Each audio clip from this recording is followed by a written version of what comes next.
Hey everybody, it's Janice with Creating Through Chaos, and today we're going to make over this mail holder that I got at a thrift store for a couple of dollars.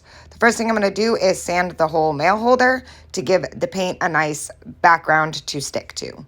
Once I was done sanding, I wiped it all down, and now I'm ready to apply my paint. And I'm going to use chalk paint in the color Sage Green, and I'm going to paint this whole thing with that color. And it ended up taking 2 coats. Once I had both coats on there, I am going to take my sandpaper again and I am going to sand off all of the edges. I kind of want this to have a little bit of a rustic look to it. So I'm just going to sand around all of the edges where things would normally wear and tear.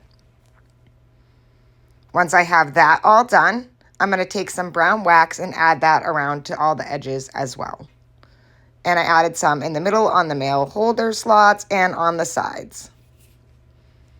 And there it is, all done with the brown wax. And I'm going to take these rub-on transfers that I got at Dollar Tree, and I'm going to start with the top one that says Farm Fresh Flowers. I cut that out, and I'm going to adhere that to the top. Just using a popsicle stick to push it down and then peel off the paper. On the next slat, I am going to use the bottom half of that Farm Fresh Flowers that says Seeds, Stems, and Blooms. I'm going to add that to that one. Right underneath that, I am going to add these florals that I found on the same sheet. I'm going to add that right underneath that. Again, just using my popsicle stick, peeling off once it was all stuck. On the next one, I found this cute little plant pot that was also on there. I'm going to add that to the center. Again, same process, peel off the paper.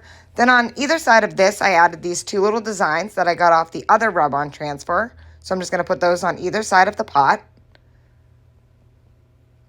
And again, using the same method to get those on there.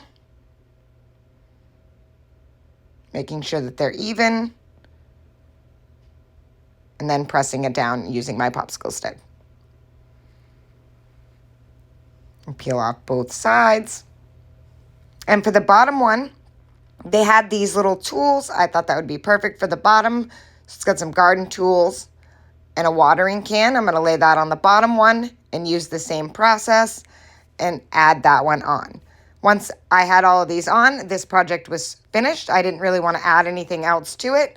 I thought it was cute just the way it was. I am going to take it outside and spray it down with some polyurethane to preserve it.